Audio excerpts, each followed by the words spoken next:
Prof, itong nangyayari ngayong lumalalang krisis umano sa ekonomiya at politiko, may ilang grupo po kasi ang nananawagan na dapat si Vice President Sara Duterte ay manguna sa oposisyon para po dito sa mga grupo ito magsalita, manguna para po ay paglaban ang ating bansa. Ano pong tingin po ninyong magiging implikasyon po niyan?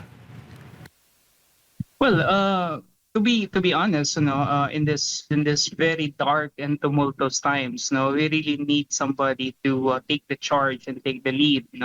However, we need to understand also na dahil nga sa mga patong-patong na mga allegations at saka nga itong pilit nila na isinusulong na impeachment laban sa ating ikalawang pangulo, I think this will be seen with some levels of doubt, particularly doon sa mga hindi talaga sumusuporta sa ating ikalawang pangulo.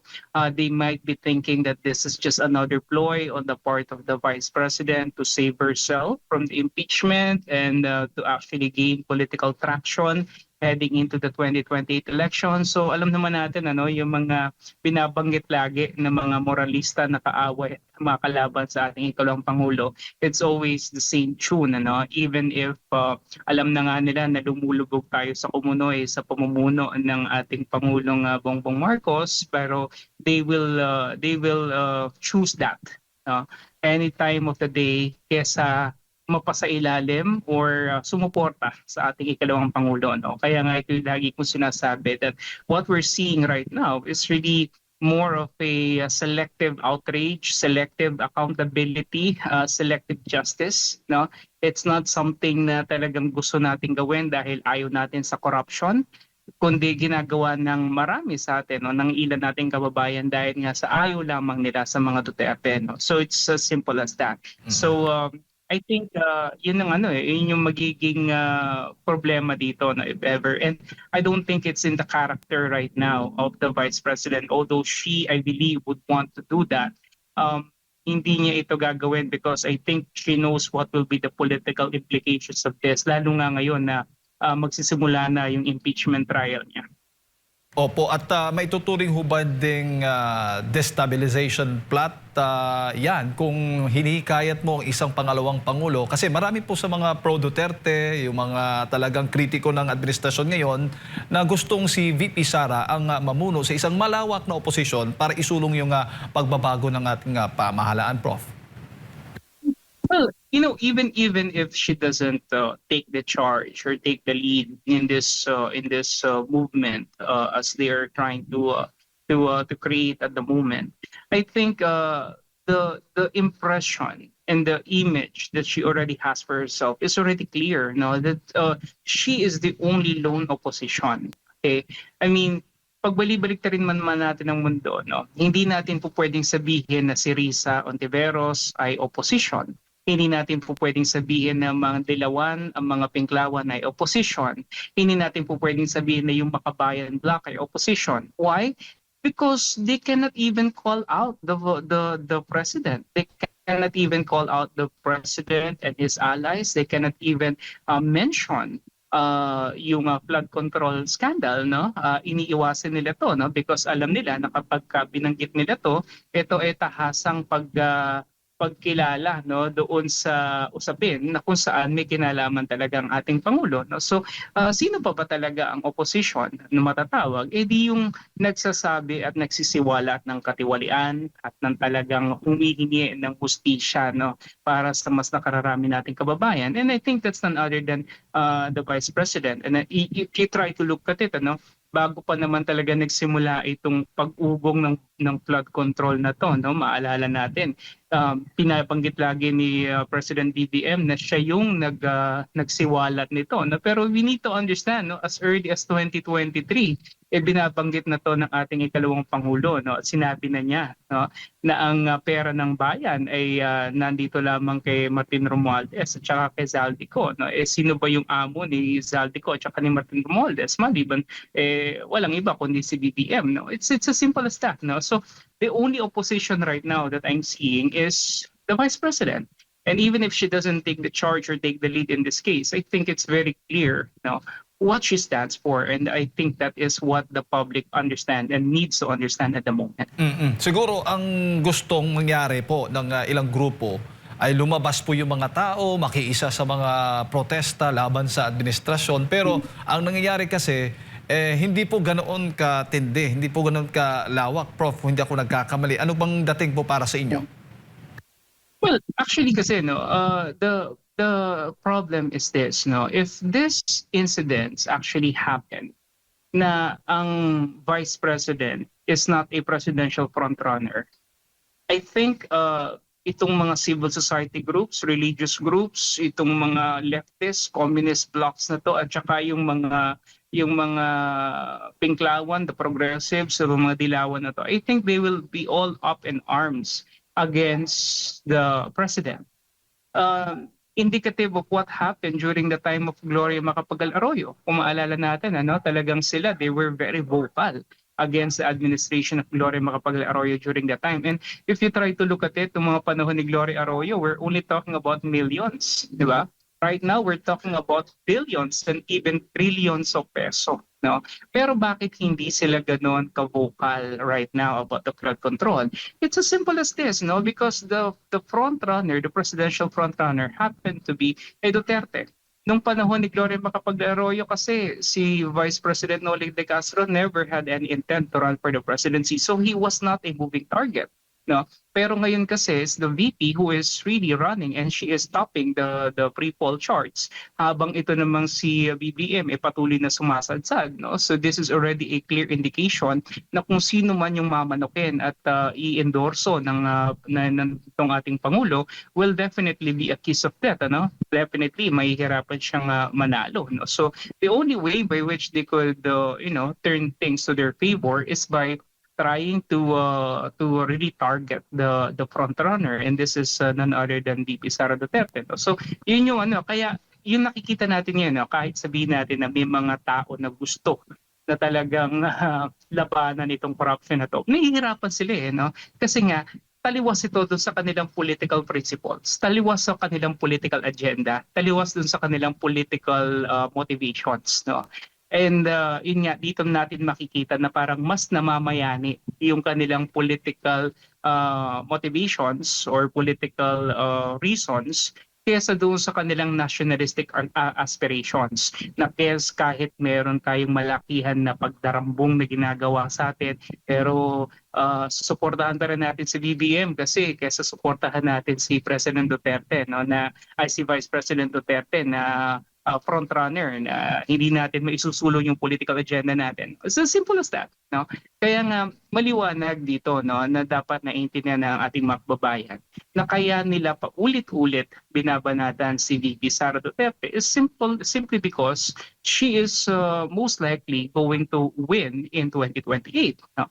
And sino ba ang atakihin mo? Siyempre, yung pinakamataas na tsansa na mananalo. Kaya nga lahat ng ginagawa nila ngayon, number one, controlling the resources. No? Lahat ng kaba ng bayan, lahat ng pera ng bayan, they're actually controlling it at the moment. They're controlling the narrative. No? Lahat ng kwento pabor sa kanila. They're controlling or dictating the tempo, okay, of the politics in the government right now. Kaya nga pilit nilang kinuha ulit yung majority dito sa Senado. All of this is really against VP Sara Duterte. Huwag na tayo pong magplastikan at huwag na po sana tayong gumawa pa ng kung ano-anong kwento at alibay na they went back to work because they want to serve the public. Yes, I understand that and that's very good. Pero deep within that is a bigger motivation, and that is all about self-preservation. Because if this is not the case, then I challenge right now the Office of the Ombudsman to file cases against Senator Joel Villanueva and Senator Jesus Cordero. Kasi yun yung binabanggit nila before, right? Na may mga kaso, hinug na yung kaso. So ngayon ba, dahil sa paglipat nila sa majority block dito kay Gatchalian, mawawala bigla yung kaso? Kasi kung ganun ang gagawin nila, paliwanag, pinagloloko lang nila ang taong bayan. Opo. Bago ko lang ipasok kay Partner Admiral Prof, tulad ng sinasabi po ninyo, kapag naging kritiko ka ng administrasyon, either papakulong ka, kakasuhan ka, or talagang aarestuhin ka, lalo na yung mga ordinaryong mga Pilipino, kung magsasalita ka talagang laban po sa administrasyon ng kung ano-ano. Alam mo na kung anong mangyayari po sa inyo. Kaya ano bang dapat gawin ng mga ordinaryo mga Pilipino? Alam mo naman, marami pong mga grupo, dumarami ba mga grupo talaga ngayon na talagang galit na sa administrasyon? Kung galit sila, papaano nila yun maipapahayag? Dahil kung ipapahayag nila, alam mo na kung anong mangyayari sa kanila. So, ano ba dapat saan po, paano ho ba yan ibabalansehin ng mga ordinaryong mga Pilipino, Prof? Lalo na ngayon, may ilan nga sa mga grupo nga ay nananawagan nga sa ating Vice Presidente. Well, unang-una, no, I think we could leverage on the power of social media. No? Yun yung malaking kaibahan natin sa 1986. No? Nung panahon na yun nga, we were able to topple down a dictator who eventually is, of course, the father of the current president.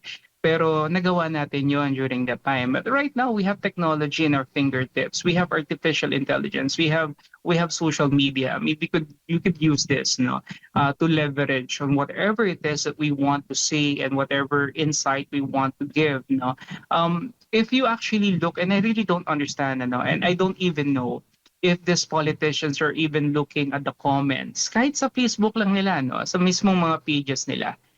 Ewan ko kung binabasa nila yung comments, ewan ko kung tinitignan nila yung mga reactions. Doon pala makikita mo na no?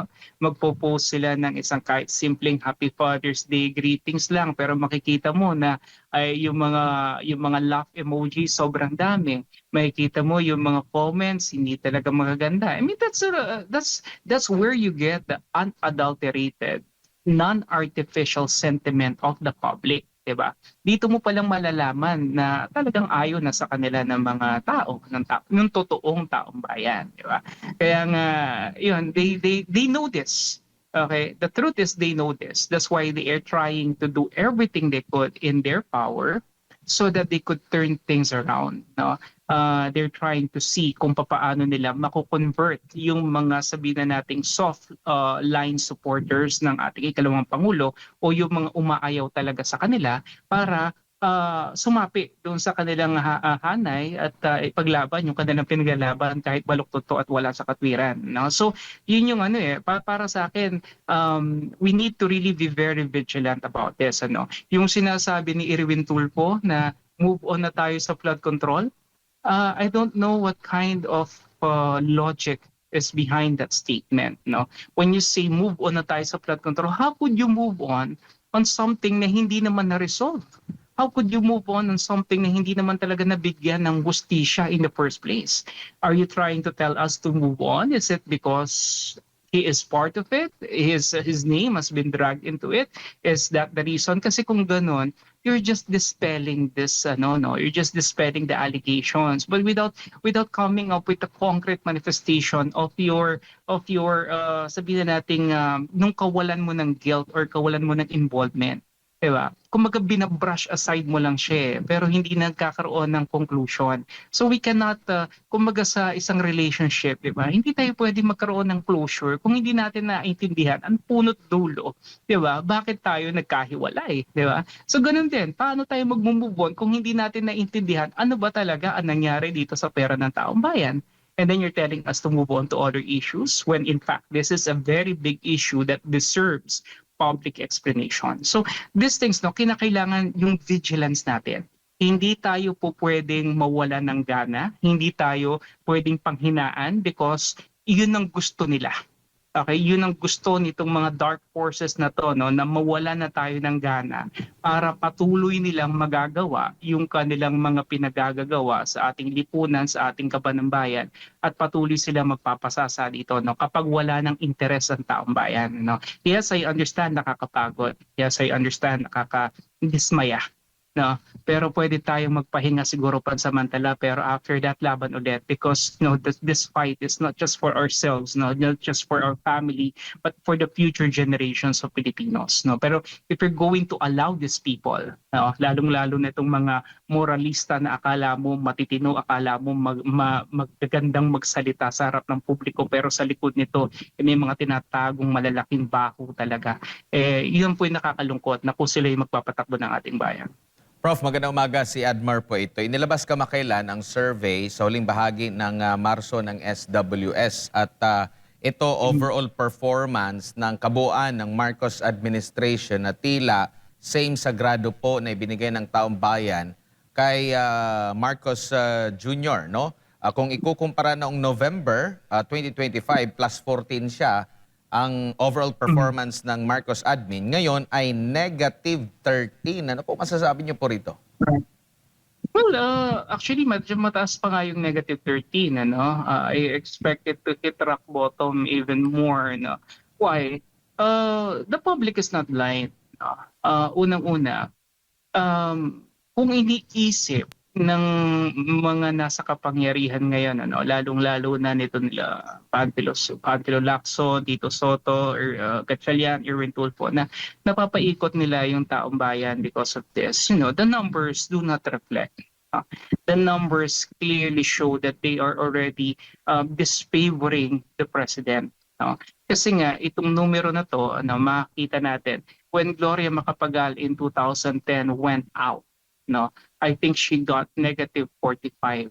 No, that was in 2010. No, itong negative 13 na to right now, I think may mga sapat na panahon pa si President Marcos para mas mapababa niya palalo yung kanyang numero. No, baka matalo niya si GMA kapag alis ni pag siya umalis na later on. Pero the point is, kidding aside, ang tanong dito is, may pakialam ba yung presidente? Is he bothered? Is he concerned? No? Kasi kung concerned siya, at kung nakita na nga niya yung downward trajectory ng kanyang mga numero that started, I think 2 years ago, dapat right now may ginagawa na siya. Dapat right now nararamdaman natin na meron na siyang efforts to revive and revitalize his position and his numbers. Pero there's none. In short, hindi na siya after dito. Ang goal na lang niya talaga is aaring matapos yung kanyang termino, maprotektahan yung kanyang mga kaalyado,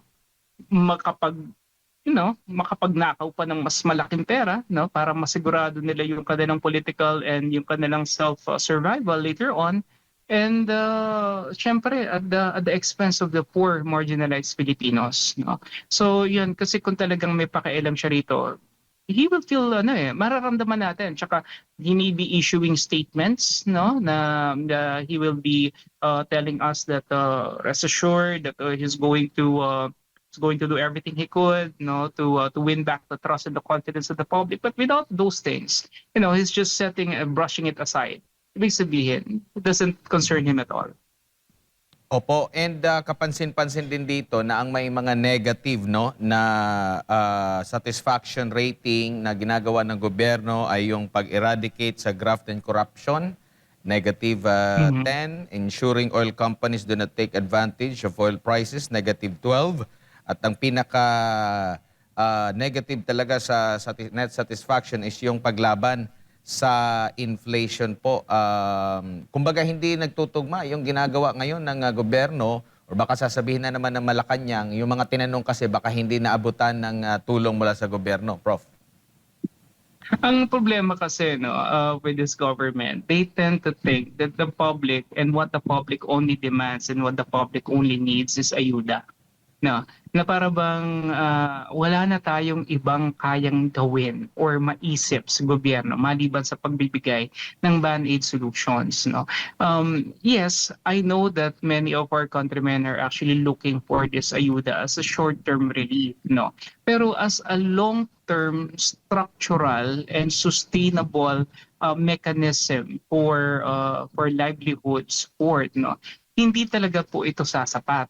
And the more that you give ayudas to the public, the more that you disenfranchise the middle class. Diba?